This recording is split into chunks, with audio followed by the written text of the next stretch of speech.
Hello students, मैं हूं खुशबू शर्मा। आप देख रहे हैं वीकेएस बायो एजुकेशन। स्टूडेंट्स, हमारा टॉपिक चल रहा था भोजन एवं मानव स्वास्थ्य। उसके अंदर हमने पढ़ा था पोषण के बारे में और कुपोषण के बारे में पढ़ा था। इसके अलावा कुपोषण के अंदर हमने विटामिन कुपोषण, प्रोटीन कुपोषण, खनिज कुपोषण, इनके बारे में पढ़ा था। अब भोजन और मानव स्वास्थ्य, ये हमारे टॉपिक का नाम था।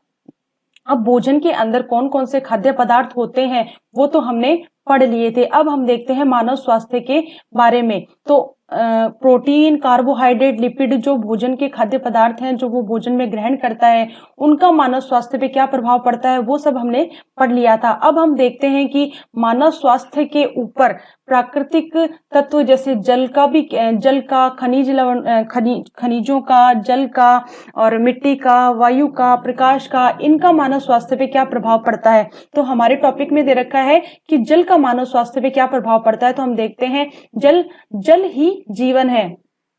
स्टूडेंट्स, हम जानते हैं जल जो है हमारे लिए बहुत ही जीवन महत्वपूर्ण है, हमारे जीवन का आधार है। जल को हम पीने के लिए, खाने बनाने के लिए, खाने के लिए, इसके अलावा कपड़े धोने के लिए, इसके अलावा लगभग सभी कामों के अंदर जल को काम में लिया जाता है। और हम जानते हैं उसी जल को हम क्या कर रहे हैं, प्रदूषित कर रहे हैं। और उसका प्रभाव किसके ऊपर पड़ रहा है, मानव स्वास्थ्य के ऊपर उसका दुष्प्रभाव पड़ रहा है। और प्रदूषण के बारे में मुझे बताने की जरूरत इतनी है नहीं, क्योंकि प्रदूषण सभी जानते हैं कि जल प्रदूषण किन किन कारणों से हो रहा है। तो देखिए, हम बात करें पीने योग्य जल के क्या क्या गुण होते हैं, मतलब ऐसा कौन सा, मतलब हमें कैसा जल पीना चाहिए जो हमारे स्वास्थ्य के लिए अच्छा है और मानव स्वास्थ्य के लिए बेटर है। तो उसके अंदर हम देखते हैं जल में किसी भी प्रकार के कण व वनस्पति नहीं होनी चाहिए। कहने का मतलब यह है कि जल जो है बिल्कुल साफ सुथरा होना चाहिए या फिर प्योरीफाई होना चाहिए। जल में किसी प्रकार के सूक्ष्म जीव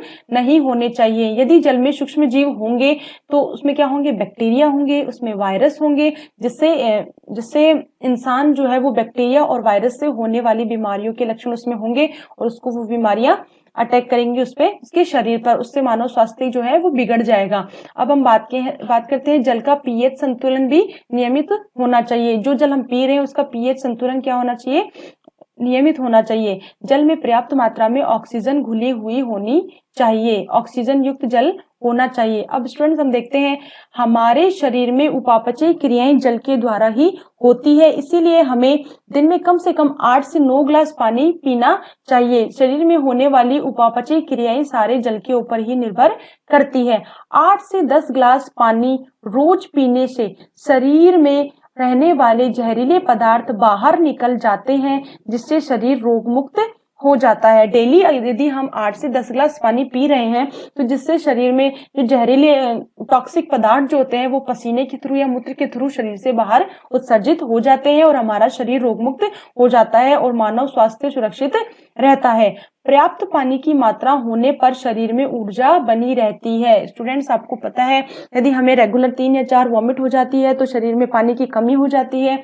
उसके लिए डॉक्टर हमको या तो ओआरएस का घोल देता है, इसके अलावा या ड्रिप चढ़ाता है या फिर इलेक्ट्रोल पीना पड़ता है हमें। तो जब हम ड्रिप चढ़वाते हैं या फिर हम प्रॉपर दोबारा से पानी पीते हैं तो उससे बॉडी के अंदर फिर से एनर्जी आ जाती है। तो पानी की मात्रा पर्याप्त होने पर शरीर में ऊर्जा भी बनी रहती है। पानी से शरीर में फाइबर की पर्याप्त मात्रा बनी रहती है। पानी से क्या होता है, शरीर में फाइबर्स भी बने रहते हैं और फाइबर किसमें काम करता है, पाचन तंत्र में काम करते हैं, जिससे पाचन तंत्र प्रॉपर काम करता है और शरीर की इम्यूनिटी बढ़ती है। किससे बढ़ती है स्टूडेंट्स, पानी से बढ़ती है। और पानी के अंदर शरीर में क्या बनते हैं, पानी से फाइबर बनते हैं और उससे क्या होता है, पाचन तंत्र प्रॉपर काम करता है। अब देखिए, पानी प्रॉपर पीने से शरीर से अनावश्यक चर्बी बाहर निकल जाती है, अनावश्यक चर्बी शरीर में जमा नहीं होती है, अनावश्यक चर्बी जमा नहीं होती है। फेफड़ों में संक्रमण, अस्थमा, आंत की बीमारियां भी नहीं होती है। इसके अलावा पथरी नहीं बनती है। डॉक्टर्स बताते हैं जब किसी को स्टोन हो जाता है, किडनी स्टोन हो जाता है, तो डॉक्टर्स बोलते हैं कि भाई प्रॉपर पानी पियो। और पानी पीने से क्या होता है, वो स्टोन जो है वो पथरी छोटे छोटे पार्टिकल्स में टूट कर और यूरिन के थ्रू, मूत्र के थ्रू शरीर से बाहर उत्सर्जित हो जाती है। तो पानी हमारे लिए बहुत ही ज्यादा आवश्यक है। तो स्टूडेंट्स ये सारे पॉइंट्स हमने जल के लिए पढ़े कि हमारे स्वास्थ्य के लिए पानी जो है क्यों आवश्यक है। अब देखते हैं हम जल प्रदूषण के दुष्प्रभाव। जल प्रदूषण तो हमें पता है, हम जल प्रदूषित कैसे कैसे कर रहे हैं, लेकिन उसका हमारे शरीर पर क्या प्रभाव पड़ रहा है, हमारे स्वास्थ्य पर क्या प्रभाव पड़ रहा है, वो हम देखते हैं। देखिए, पानी में रहने वाले सूक्ष्म जीव, विषाणु, जीवाणु, प्रोटोजोआ, इनकी वजह से हेजा, पेचिस जैसी बीमारियां मनुष्य को हो जाती है और मानव का स्वास्थ्य बिगड़ जाता है। इसके अलावा गंदे पानी से वायरल संक्रमण के कारण हेपेटाइटिस, फ्लू, टाइफाइड, पीलिया जैसी डिजीज हो जाती है। इसके अलावा राजस्थान में कुछ सालों पहले एक रोग हुआ था, बाला या नारू रोग। यह रोग ड्रैकनकुलस मैनिनैंडिस नामक मादा कृमि की वजह से होता है और यह क्या करती है, सदैव अपने अंडे जल में देती है और वो जल यदि इंसान पी लेता है तो उसे बाला या नारू रोग हो जाता है। ऐसी कंडीशन में यदि हम देखें तो इंसान को हमेशा पानी को या तो उबाल कर पीना चाहिए या फिर वाटर प्योरीफाई यानी पानी को फिल्टर करके ही या फिल्टर पानी ही पीना चाहिए, जिससे मानव स्वास्थ्य बिल्कुल स्वस्थ रहता है। अब हम बात करते हैं मोटापे की। एक छोटा सा टॉपिक है, जल के बारे में हमने पढ़ लिया। अब हम देखते हैं मोटापा। शरीर में वसा का अत्यधिक एकत्रित होना और यह वसा शरीर पर हानिकारक प्रभाव डालने लगती है और आयु घटने लगती है। मतलब मानव के स्वास्थ्य के ऊपर मोटापा बढ़ना भी एक दुष्प्रभाव है। इसका प्रभाव भी मानव के स्वास्थ्य को बहुत मानव के लिए बहुत हानिकारक है। तो इसके लिए हम देखते हैं, एक जो छोटे से एग्जाम्पल के थ्रू मैं आपको बेसिक बता देती हूँ कि किसका वजन मैक्सिमम कितना होना चाहिए या फिर लगभग कितना होना चाहिए। देखिए, जिनका वजन 5 फुट 5 इंच है उनका वजन 57 से 63 किलो होना चाहिए और जिनका वजन जिनकी हाइट 5 फुट 2 इंच है उनका वजन 53 से 58 किलो होना चाहिए।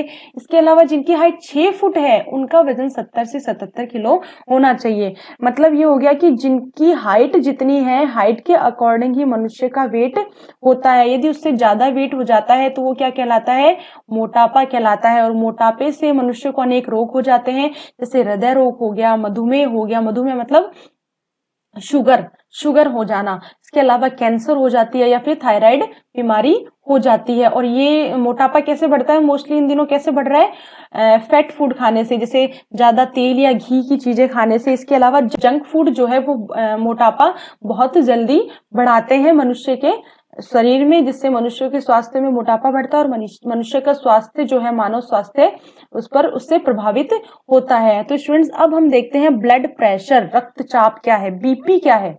ब्लड प्रेशर, बीपी, रक्तचाप। अब देखिए, रक्त वाहिनियों में बहते रक्त द्वारा वाहिनियों की दीवारों पर डाले गए दबाव को क्या कहते हैं, रक्तचाप कहते हैं। रक्त कहाँ बहता है, वाहिनियों में, और रक्त क्या करता है, वाहिनियों की दीवारों पर दबाव डालता है और उसे ही क्या कहते हैं, रक्तचाप या ब्लड प्रेशर कहते हैं। तो स्टूडेंट्स, कि हृदय के अंदर धमनियां जो होती है वो हृदय से रक्त को शरीर के सभी अंगों तक पहुंचाने का काम करती है। अब देखिए, बीपी की जो इकाइयां हैं, नॉर्मल बीपी के अंदर हम देखिए सिस्टोलिक अवस्था, दूसरी है डायस्टोलिक अवस्था। सिस्टोलिक के अंदर क्या होता है, धमनी दबाव को दर्शाती है सिस्टोलिक अवस्था, और डायस्टोलिक अवस्था जो है धमनियों के उस दबाव को दर्शाती है जब संकुचन के बाद हृदय की मांसपेशियां शिथिल हो जाती है। वो अवस्था कौन सी है, डायस्टोलिक अवस्था है। और ध्वनि दबाव दर्शाती है वो कौन सी है, सिस्टोलिक अवस्था है। इसकी एक इकाई तो है 90, 120 एंड सेकंड है 60 से 80। तो स्टूडेंट्स, जिन व्यक्तियों का बीपी यदि 120 से ऊपर जा रहा है, 120 से अबोव है, तो वो हाई बीपी कहलाएगा। और जिनका बीपी 80 या 60 से लो है, कम है, तो उनका बीपी क्या रहेगा, लो बीपी रहेगा, है ना। तो देखिए, बीपी मापने का यंत्र क्या कहलाता है, रक्तचाप मापी, स्पिग्नोमेनोमीटर कहलाता है। अब बीपी लो के क्या लक्षण हो जाते हैं, जब शरीर में बीपी लो पड़ जाता है तो क्या होने लग जाता है, शरीर में हमारे स्वास्थ्य पे क्या प्रभाव पड़ता है, शरीर में सुन्नपन आना, अंग सामान्य रूप से काम नहीं कर पाते हैं। ये क्या हो जाता, ये किसके लक्षण है, बीपी लो होने के। और बीपी हाई में क्या होता है, चिंता हो जाती है तो बीपी हाई रहता है, क्रोध आ जाता है तो बीपी हाई हो जाता है, ईर्ष्या होती है तो बीपी हाई होता है। इसके अलावा खाने में यदि हम मसाला ज्यादा ले रहे हैं, घी या अचार ज्यादा ले रहे हैं, चाय ज्यादा पीते हैं, इसके अलावा तंबाकू सिगरेट का यूज करते हैं, तो क्या होता है, बीपी हाई रहता है। तो मैंने आपको बता दिया स्टूडेंट्स की ब्लड प्रेशर क्या है और बीपी की सिस्टोलिक और डायस्टोलिक अवस्था क्या है, बीपी मापने वाले यंत्र का क्या नाम है। तो स्टूडेंट्स बीपी मापने वाले यंत्र का ये नाम एग्जाम में काफी बार पूछा गया है और पूछा जाता है। तो स्टूडेंट्स ये आप अच्छे से एकदम बढ़िया से इस नाम को अच्छे से पढ़ लीजिएगा, याद कर लीजिएगा। स्टूडेंट बीपी कंट्रोल करने के उपाय क्या है? ताजे फल खाने चाहिए, डिब्बा बंद सामग्री का प्रयोग नहीं करना चाहिए, दूध पीना चाहिए प्रॉपर रूप से क्योंकि दूध में क्या होता है? कैल्शियम। वनस्पति घी की मात्रा कम करनी चाहिए खाने में, नियमित रूप से योगा व्यायाम करना चाहिए। इसके अलावा धूम्रपान नहीं करना चाहिए। अगर आप ये सब चीजें फॉलो करोगे तो आपका बीपी बिल्कुल कंट्रोल में रहेगा। तो स्टूडेंट्स हमने पढ़ लिया, अभी बीपी के बारे में पढ़ लिया, जल के बारे में पढ़ लिया। तो अब हम बात करते हैं स्टूडेंट्स नशीले पदार्थ। अब नशीले पदार्थ क्या है? नशीले पदार्थ मोटा मोटी आपको थोड़ा बहुत पता है। नशीले पदार्थ ये पदार्थ मनुष्य को आनंद की अनुभूति कराते हैं और धीरे धीरे मनुष्य को इसकी आदत पड़ जाती है और मनुष्य के मानसिक स्थिति पर इसका बहुत ही गहरा प्रभाव पड़ता है नशीले पदार्थों का। मनुष्य को जब वो नशीले पदार्थ लेता है तो उसे अच्छा फील होता है, उसको अच्छी अनुभूति होती है, जिससे क्या करता है वो बार बार उसको लेने के लिए एडिक्टेड हो जाता है और उसका आदी हो जाता है और उसका प्रभाव भी किस पर पड़ता है? मानव स्वास्थ्य पर पड़ता है। तो स्टूडेंट्स हमारा टॉपिक भी यही है, भोजन एवं मानव स्वास्थ्य। तो मानव स्वास्थ्य के ऊपर किन किन चीजों का प्रभाव पड़ रहा है वही हम देख रहे हैं। इसीलिए हमने इस टॉपिक के अंदर क्या देखा है? नशीले पदार्थ भी देखे हैं। तो नशीले पदार्थ में फर्स्ट है गुटखा। गुटखे के बारे में पता है कि किन किन चीजों से मिलकर बनता है। इसके अलावा गुटखे से कौन सा रोग हो जाता है? गुटखा खाने से सबम्यूकस फाइब्रोसिस नामक डिजीज हो जाती है और इस रोग का लक्षण ये है कि जबड़ा ठीक से नहीं खुल पाता है। इसके अलावा मुंह का कैंसर भी हो जाता है। और सेकंड देखते हैं तंबाकू। तंबाकू के किसी पादप से प्राप्त होता है तंबाकू। पादप का नाम है निकोटिएना टोबेकम और कौन सी फैमिली का है ये? सोलेनेसी फैमिली का। अब तंबाकू के लिए क्वेश्चन बन जाता है बच्चों कि तंबाकू किस पादप से प्राप्त होता है या किस पादप से बनाया जाता है? तो आप बताएंगे निकोटिएना टोबेकम से। और इसके अंदर से कौन सा एल्केलॉइड निकाला जाता है? निकोटीन एल्केलॉइड निकाला जाता है जिससे तंबाकू बनाया जाता है। तो स्टूडेंट्स ये क्वेश्चन काफी बार आ जाता है तो आप इसको पढ़ लीजिएगा। नेक्स्ट देखते हैं मदिरा। मदिरा एक पेय पदार्थ है या एथिल अल्कोहल से बनता है। किससे बनता है? एथिल अल्कोहल से बनता है। इसके अलावा हम देखते हैं अफीम। अफीम भी पादप से प्राप्त होता है। पेपेवर सोमनीफेरम के कच्चे फल से प्राप्त दूध को सुखाने से बनता है। तो ऐसे क्वेश्चन आ जाता है कि अफीम किस पादप से प्राप्त किया जाता है? पेपेवर सोमनीफेरम से। और पेपेवर सोमनीफेरम में भी किससे? कच्चे फल से प्राप्त दूध को सुखाने से अफीम बनता है। अब इसका एग्जाम्पल यदि हम ले तो नशीला पदार्थ क्या बनाया जाता है? हेरोइन। अब देखिए स्टूडेंट्स ये अफीम जो है वो मानव स्वास्थ्य के लिए हानिकारक तो है ही, इसके अलावा ये एक अगर हम इसकी सूक्ष्म मात्रा या कुछ मात्रा लेते हैं तो वो मनुष्य के लिए थोड़ी लाभप्रद भी है। देखिए इस पादप में एल्केलॉइड मॉर्फिन कोडीन का प्रयोग जो है वो दर्द निवारक दवा बनाने हेतु भी किया जाता है। अफीम का प्रयोग दर्द निवारक दवा बनाने के लिए भी किया जाता है। अब दर्द निवारक दवा में कर रहे हैं तो इसका इफेक्ट मानव स्वास्थ्य पे अच्छा होगा, लेकिन यदि मानव स्वास्थ्य इसका नशीला पदार्थ हेरोइन को यूज करेगा, उसको खाएगा, तो उससे उसके मानव स्वास्थ्य बिगड़ेगा और उस पर जो प्रभाव जो है वो हानिकारक होंगे। अब देखिए इसके अलावा मानव स्वास्थ्य पर खाद्य पदार्थों में मिलावट का भी प्रभाव पड़ रहा है। इन दिनों में खाद्य पदार्थों में हर चीज में मिलावट देखने को मिल रही है। घी में, तेल में, दवाइयों में, सब चीजों में आजकल क्या है? मिलावट हो रही है और इसका भी मानव स्वास्थ्य के ऊपर प्रभाव पड़ रहा है। अब इसके अंदर हम देखते हैं तो बाजार के अंदर काफी मात्रा में कोल्ड ड्रिंक्स सेल होती है, मिलती है और सभी उनको बहुत ही चाव से पीते हैं, लेकिन कभी किसी ने ये सोचा है कि इसका मानव स्वास्थ्य पे क्या प्रभाव पड़ता है? तो स्टूडेंट हम इसके बारे में थोड़ा सा देख लेते हैं। देखिए इसके निर्माण में फास्फोरिक अम्ल डाला जाता है जो दांतों पर सीधा प्रभाव डालता है और इसमें लोहे को गलाने की जितनी भी क्षमता होती है। अब देखिए ये लोहे को गला सकता है तो आपके दांत पे क्या इफेक्ट डालता है ये आप खुद समझ सकते हैं। इसके अलावा इसमें मिला हुआ एथिलीन ग्लाइकोल रसायन पानी को 0 डिग्री तक जमने नहीं देता है। इसे मीठा जहर भी कहते हैं। कोल्ड ड्रिंक्स को क्या कहते हैं? मीठा जहर भी कहते हैं। अब देखिए इसमें 0.4 ppm शीशा भी डाला जाता है जो मस्तिष्क व लीवर के लिए घातक है। देखिए इसमें लीड की भी कुछ मात्रा, शीशे की भी कुछ मात्रा डाली जाती है जो मस्तिष्क के लिए क्या है? घातक है। इसमें कैफीन भी डाला जाता है जिससे अनिद्रा और सिरदर्द जैसी बीमारियां मनुष्य को हो जाती है। तो स्टूडेंट्स आज हमारा ये टॉपिक जो है भोजन एवं मानव स्वास्थ्य, ये हमारा कंप्लीट हो गया है। इसके अंदर हमने सब कुछ पढ़ लिया है। भोजन क्या है, मानव स्वास्थ्य पे भोजन का क्या प्रभाव पड़ रहा है, पोषण कुपोषण पढ़ लिए, विटामिन कुपोषण जो है, इसमें खनिज कुपोषण, प्रोटीन कुपोषण, इन सब के बारे में हमने पढ़ा। इसके अलावा हमने मानव स्वास्थ्य के ऊपर पानी का क्या प्रभाव पड़ता है वो हमने इसके अंदर पढ़ लिया। हमने हल्का सा बीपी के बारे में भी पढ़ा।